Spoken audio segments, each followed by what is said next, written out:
Bienvenue dans cette vidéo où j'ai sélectionné pour vous 20 expressions qu'on ne vous a certainement pas appris à l'école mais que vous allez vouloir utiliser tout le temps à partir de maintenant. Si c'est la première fois que vous êtes sur cette chaîne, bienvenue, je m'appelle Léa Versellotti, je suis prof et coach d'anglais. Sachez que j'ai pour vous plein de petits cadeaux dans la description, notamment un e-book sur les 60 erreurs à ne surtout pas faire en anglais. Je vous laisse aller découvrir tout ça et on passe tout de suite dans le vif du sujet. La toute première expression que j'ai découvert après le lycée et que j'ai voulu, qu'ensuite je ne pouvais plus me passer, c'est l'expression I'm a, trois petits points, person.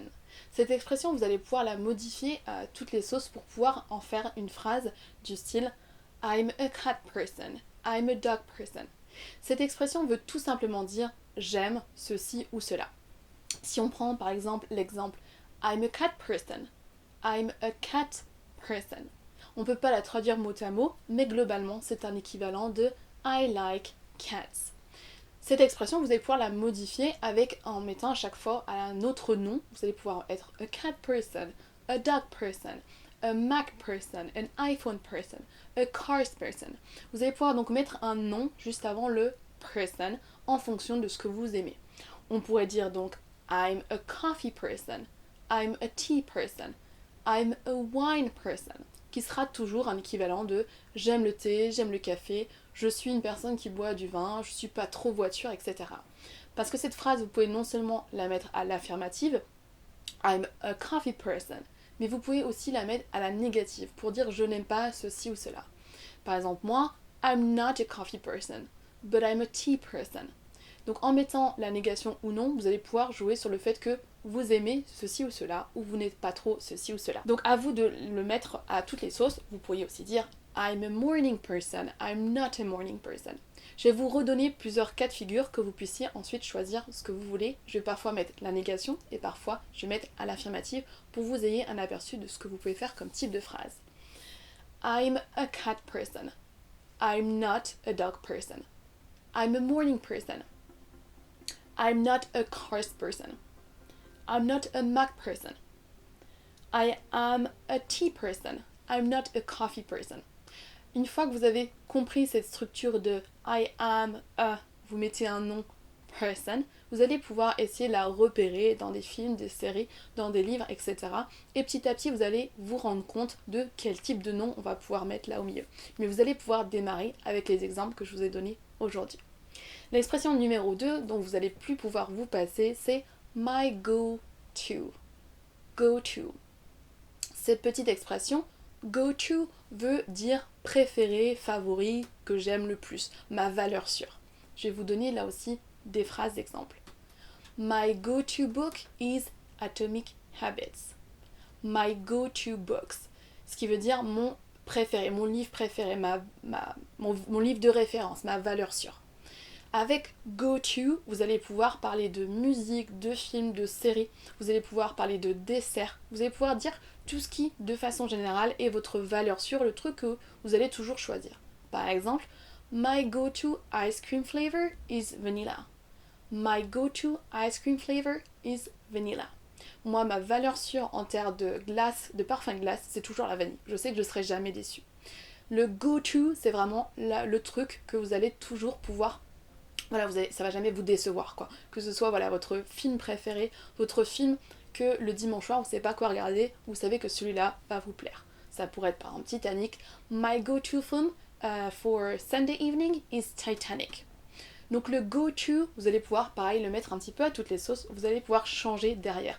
My go-to music, my go-to book, my go-to film, my go-to person to contact when I'm down is my sister. Par exemple, ma personne entre guillemets référente, ma valeur sûre à appeler quand je me sens pas bien, que j'ai un coup de mou, c'est ma sœur. Voilà, vous allez aussi pouvoir prêter attention, tendre l'oreille pour entendre cette expression go to et vous allez pouvoir ensuite adapter cette expression en fonction de ce que vous allez vouloir dire. Sachez qu'on peut aussi dire simplement it is my go to. Par exemple, quelqu'un vous demande do you like this film? Yes, it's my go to. Vous n'avez pas besoin de rajouter my go-to film parce que la personne vient vous demander. Si je vous dis do you like coffee?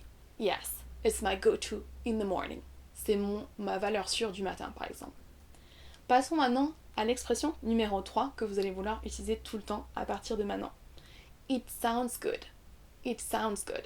Vous avez aussi une variante avec It sounds great.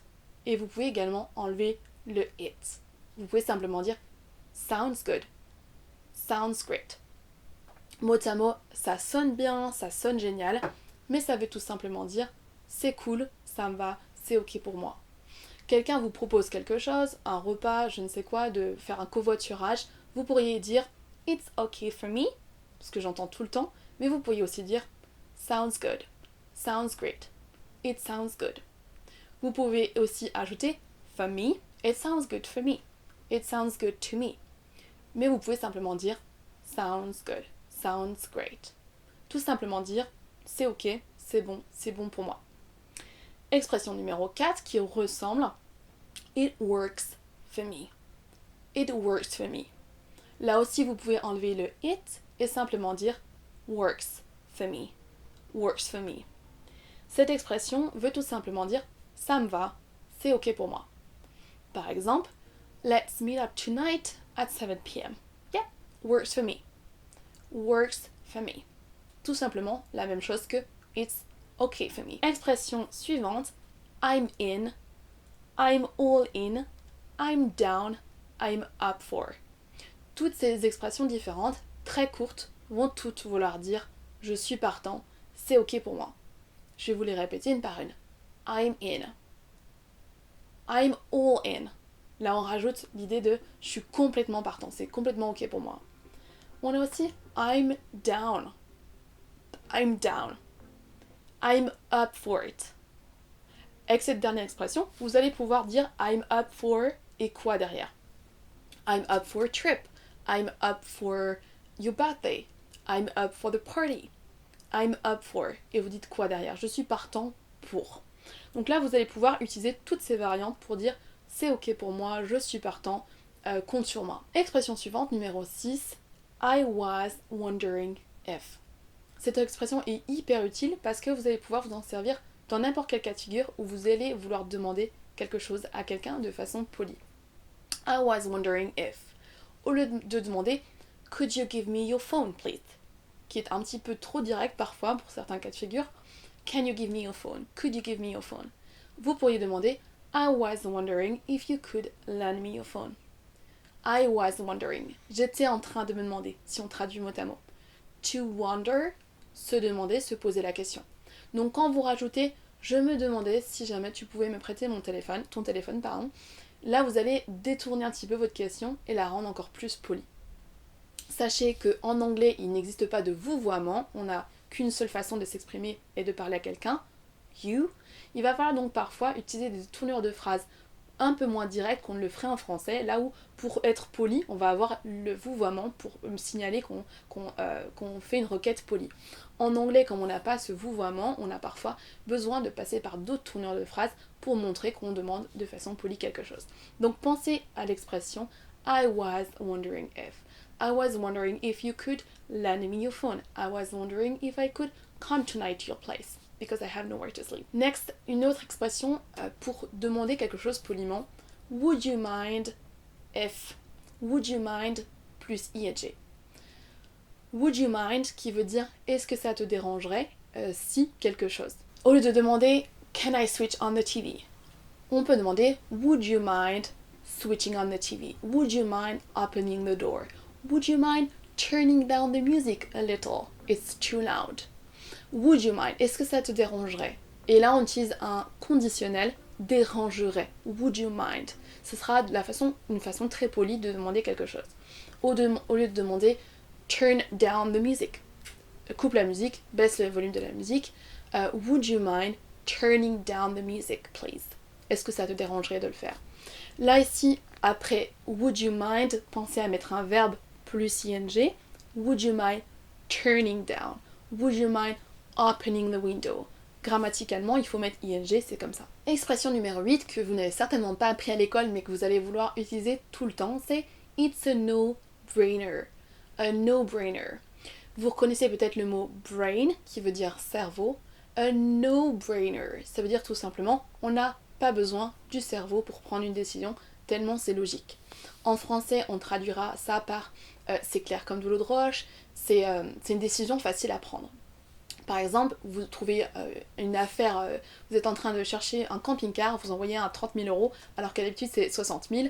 It's a no-brainer, you can buy it. It's a no-brainer, ça tombe sous le sens, c'est logique, c'est la décision à prendre.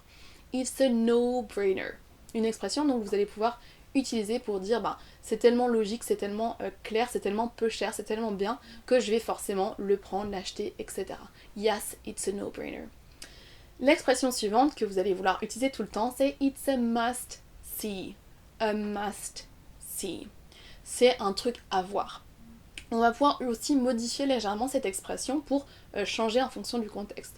It's a must see, donc c'est un truc à voir. Par exemple, vous allez à Londres, on vous dit qu'il faut aller voir London Eye, it's a must see. C'est un truc absolument à voir. En modifiant le verbe see, vous allez pouvoir modifier un petit peu la phrase. It's a must do. It's a must read. It's a must watch. Et là, vous allez pouvoir dire, donc c'est un truc à lire, à voir, à faire, etc. Par exemple, si je vous parle d'un livre et que je vous dis Atomic Habit is a must read. Là, je vais modifier, je vais pas dire un truc, c'est un truc à voir, mais un truc à lire. It's a must read. Cette expression, donc, vous allez pouvoir la modifier en fonction de ce que vous voulez dire. Est-ce que c'est un truc à faire, à voir, à manger, à tester, etc. Et vous modifiez simplement le verbe. L'expression suivante, numéro 10, it's worth it. It's worth it. C'est une expression qui veut dire ça en vaut la peine.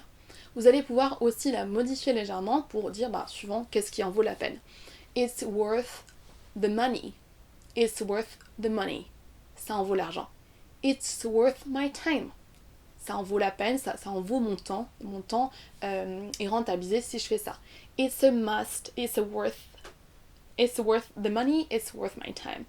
Vous pouvez aussi utiliser l'expression it's worth my while, qui est exactement la même chose que ça en vaut la peine pour moi. Vous pouvez mettre cette expression au présent, it's worth it, ça en vaut la peine maintenant. Vous pouvez la mettre au passé, it was worth it. Vous pouvez la mettre au futur, it will be worth it. Et vous pouvez aussi mettre la négation pour dire ça n'en vaut pas la peine. It wasn't worth it. Ça n'en valait pas la peine. It is not worth it. Vous pouvez dire ça n'en vaut pas l'argent. It's not worth the money. It's not worth the trouble. Ça n'en vaut pas la peine.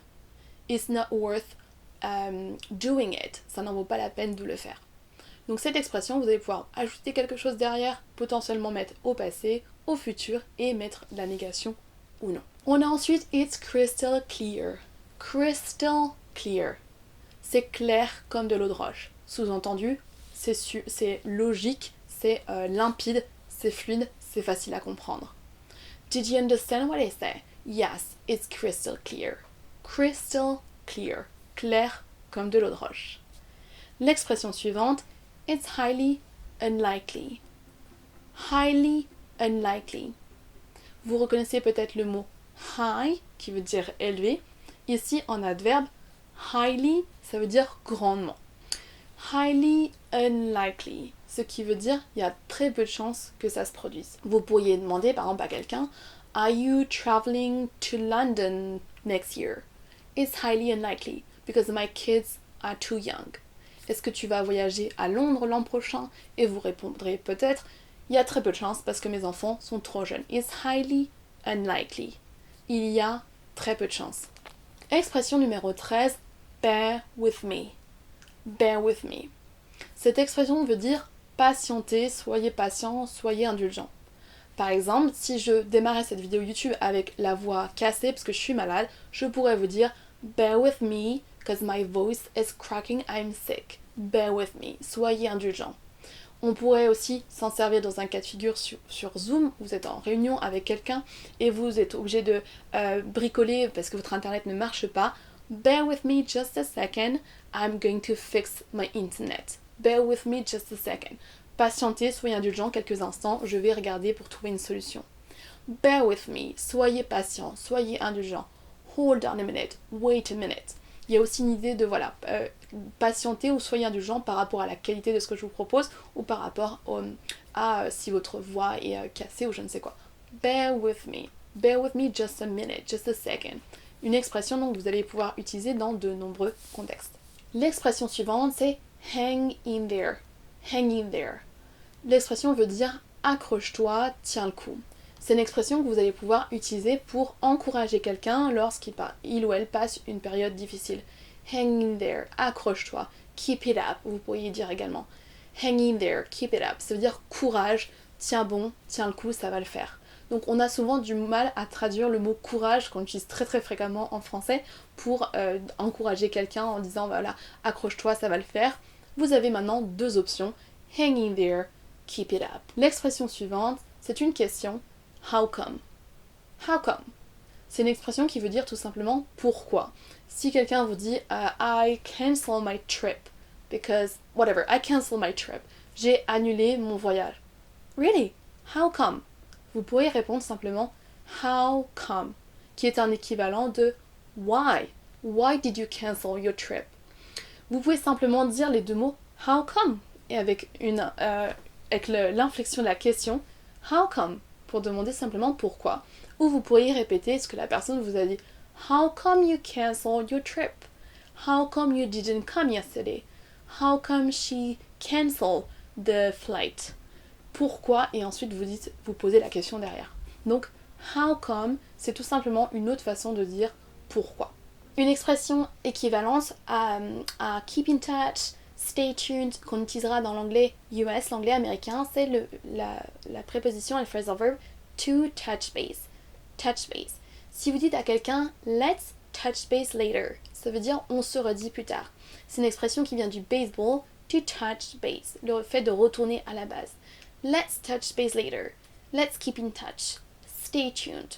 Toutes ces expressions vont pouvoir donc vous servir pour dire à quelqu'un on se redit, on se tient au courant, on reste en contact. Ensuite, on a une expression pour dire ça va faire le taf, ça va faire le job, ça va suffire. That will do the trick. That will do the job. Vous avez globalement ces deux façons de la dire. That will do the job. That will do the trick. Vous pourriez dire aussi simplement that will do. That will do. Ça veut dire ça va faire le taf, ça va faire le job, ça va suffire. Ça ira bien pour cette fois. That'll do the trick. That'll do the job. On a ensuite un début de phrase que vous allez pouvoir utiliser pour faire une proposition à quelqu'un. Là aussi, vous allez pouvoir modifier cette phrase en fonction de ce que vous voulez dire.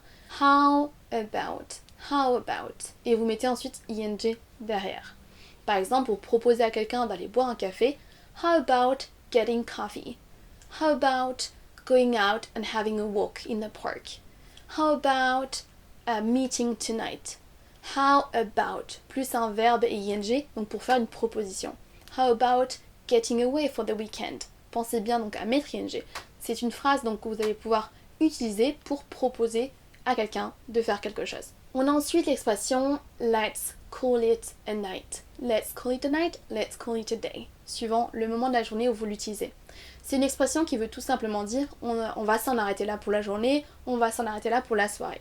Vous avez fait une grosse journée de travail, vous avez fait une session de révision avec des amis, avec des autres étudiants de votre classe, vous pourriez dire let's call it a day, let's stop here. C'est une autre façon de dire on va s'arrêter là, c'est suffisant, on en a fait assez pour la journée. Let's call it a day, let's call it a night. La dernière expression, c'est vous allez pouvoir vous en servir pour dire avoir une journée chargée, avoir beaucoup de choses à faire. Là, je vous ai proposé 3 alternatives différentes. I am very busy, que vous avez certainement déjà utilisé. My week, my day has been very hectic. L'adjectif hectic qui veut dire chargé, très très occupé. Et on a aussi l'expression to have a lot on your plate. I have a lot on my plate. Mot à mot, j'ai beaucoup dans mon assiette, ce qui veut dire j'ai beaucoup de choses à gérer, je suis très occupée. I have a lot on my plate. I'm very busy. My days or my week is very hectic.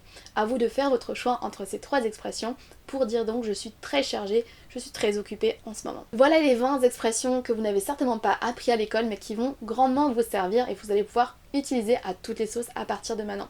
Si cette vidéo vous a plu, donnez-moi un like, ça me fait hyper plaisir. Pensez aussi à vous abonner à ma chaîne YouTube et à aussi activer les notifications en cliquant sur la petite cloche. Je vous retrouve dans la prochaine vidéo. Bye!